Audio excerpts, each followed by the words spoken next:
Pois bem, meus amigos, é um prazer tê-los conosco novamente na luta pela sua aprovação no exame de ordem.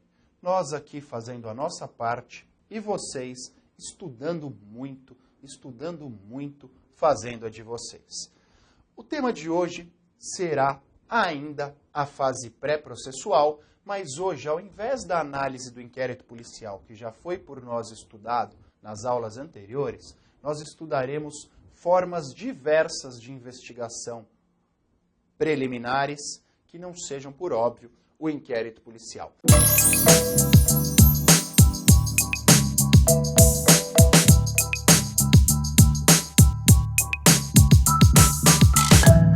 A primeira delas é o termo circunstanciado. Creio que todos saibam, mas vou reiterar. O termo circunstanciado está expressamente disposto na Lei 9.099 de 95. Os senhores lembram que a Lei 9.099 de 95 fala do procedimento sumaríssimo, daquele procedimento a ser aplicado nos crimes, nas infrações penais de menor potencial ofensivo. Em virtude dos princípios orientadores dos juizados especiais criminais, o princípio da oralidade, o princípio da informalidade, o princípio da economia processual, o princípio da celeridade e do princípio da não imposição de pena privativa de liberdade e, por último, o princípio da reparação dos danos sofridos pela vítima, não há razão para que seja realizado um inquérito policial para a investigação das infrações ou da infração que levou ao cometimento dessa infração penal de menor potencial ofensivo. Sintetizando, como o procedimento do GCRIM é mais célere, é mais informal, este não seria compatível com o inquérito policial, que é formal, que é escrito.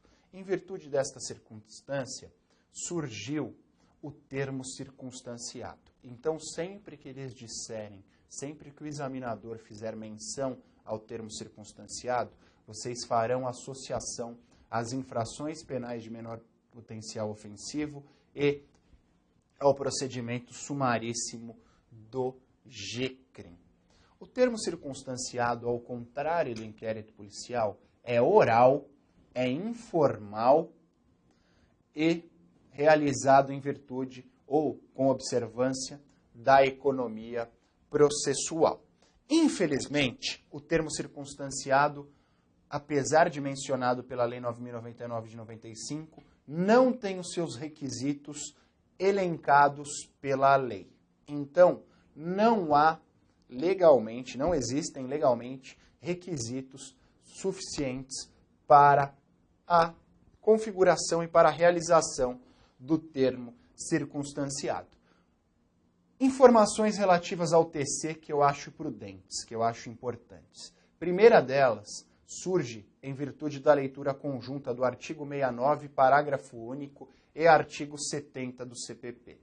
O autor dos fatos, quando houver a prática de uma infração penal de menor potencial ofensivo, o autor dos fatos e a vítima serão encaminhados imediatamente ao juiz de direito. Então é lavrado um termo circunstanciado ali mesmo no local dos fatos, um procedimento resumido, onde o responsável pela lavratura deste faz menção a todas as circunstâncias relacionadas ao fato, a todas as informações que forem ali colhidas, e encaminha o autor dos fatos, a vítima e o termo circunstanciado imediatamente ao juiz. Em não sendo possível o comparecimento imediato, as partes assumirão o compromisso de comparecerem a juízo assim que chamadas. Então são essas as informações relativas ao termo circunstanciado, de forma bastante resumida.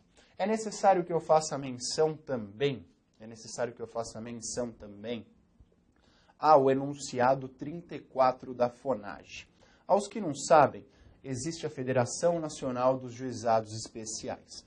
É a junção de todos aqueles órgãos que atuam nos juizados especiais, sejam eles estaduais, sejam eles federais. Eles fazem a cada 2 anos uma reunião e desta reunião são extraídos enunciados, são redigidos enunciados orientadores dos juizados especiais. Então, esses enunciados não têm aplicação obrigatória, aplicabilidade vinculante. A aplicação deles é no sentido de orientar os juízes. E há o enunciado 34 da FONAGE, que diz o seguinte: atendidas as peculiaridades locais, o termo circunstanciado poderá ser lavrado pelo delegado de polícia.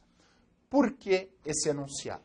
Todos vocês sabem, e eu já disse algumas aulas atrás, que o inquérito policial é presidido pelo delegado de polícia.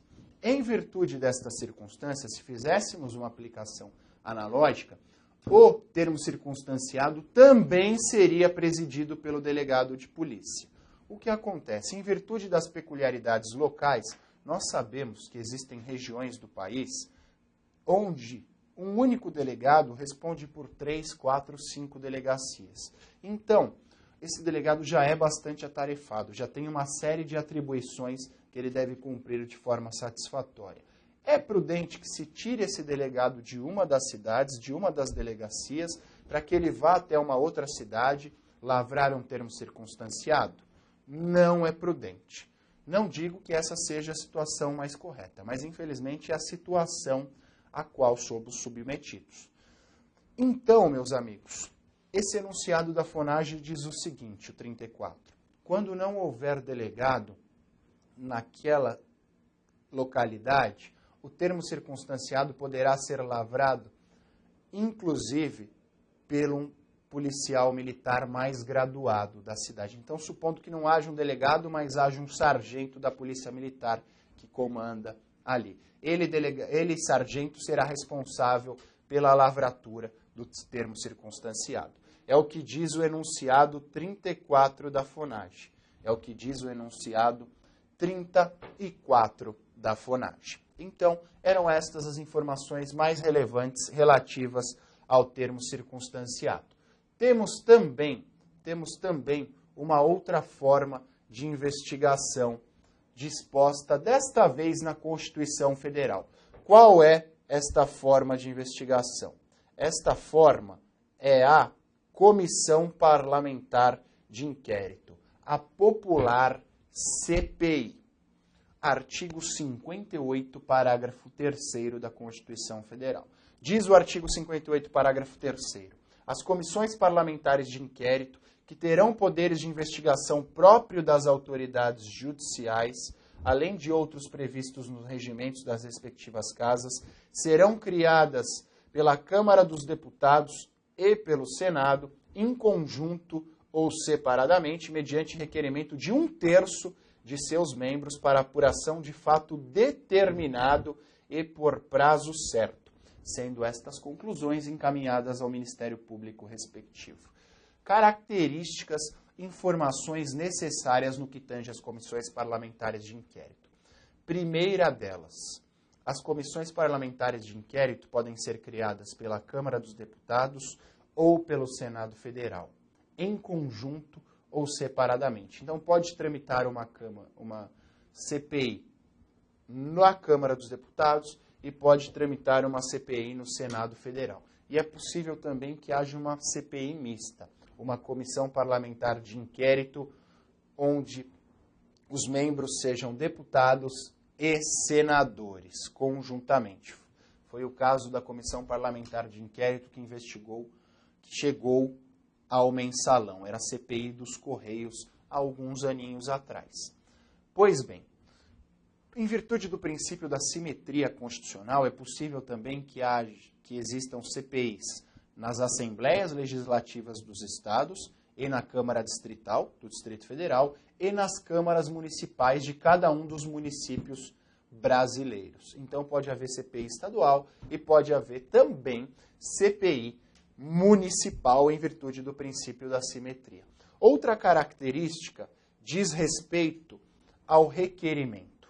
É necessário que o requerimento para instauração da CPI seja assinado por 1/3 dos membros de cada um dessas casas. O Senado Federal, por exemplo, que é composto por 81 senadores, é necessária a assinatura de 27 dos senadores da República.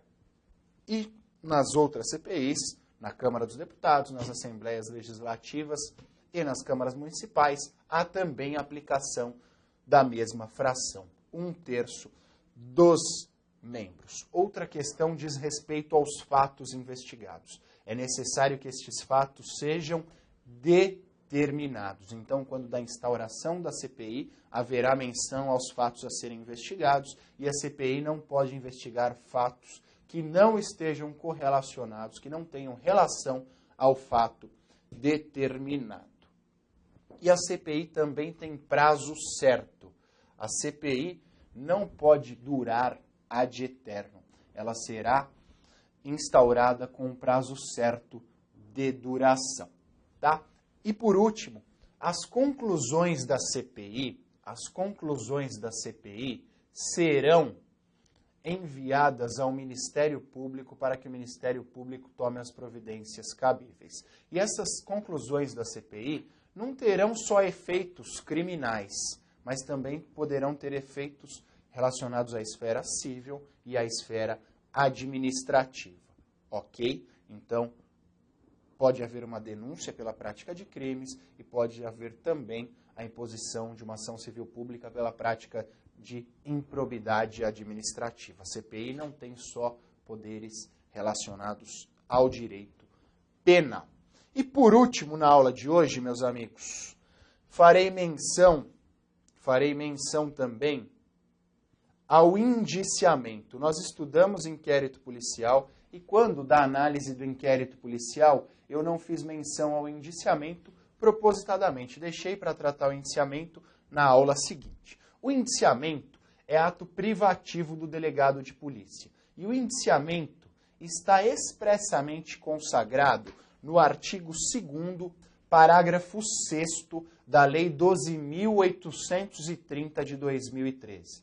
O artigo 2º, parágrafo 6º da Lei 12.830 de 2013.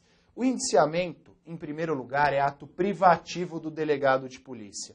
Só o delegado de polícia poderá indiciar alguém. E por ser ato formal, o indiciamento deve ser fundamentado após a análise técnico-jurídica do fato. Então, o delegado, analisando o fato, a infração penal que é investigada por ele. Após a análise dessa infração penal, ele verifica que existem elementos de autoria e materialidade, elementos suficientes de autoria e materialidade. Nesta circunstância, ele indiciará o investigado. Então, o indiciamento é ato formal, onde o delegado privativamente declara que estão presentes indícios suficientes de autoria e materialidade. Então, este é o indiciamento. O indiciamento não tem caráter vinculante. Em qual sentido, meus amigos? Houve o indiciamento. Mesmo que tenha havido o indiciamento, o MP, o promotor de justiça, não é obrigado a denunciar o réu, e mesmo que o réu seja denunciado e a denúncia seja recebida, o juiz não é obrigado a condená-lo lá na frente, quando da prolação da sentença. Então, o indiciamento é ato realizado pelo delegado, privativo dele, delegado, onde ele, segundo o seu entendimento técnico-jurídico, entende existirem elementos suficientes de autoria e materialidade da prática de determinado crime. Eis o indiciamento, que agora está disposto no artigo 2º, parágrafo 6º da Lei 12.830 de 2013. Pois bem, meus amigos, eram estes os elementos a serem tratados na aula de hoje. Tratamos do termo circunstanciado, das comissões parlamentares de inquérito e do indiciamento. Temas estes que os senhores devem saber obrigatoriamente. Foi um prazer estar com vocês mais uma vez. Reitero o que eu digo sempre. Estou torcendo por vocês, pois tenho certeza que a aprovação virá. A aprovação virá. Só depende do meu trabalho e do seu esforço. Um grande abraço, até o nosso próximo encontro. Música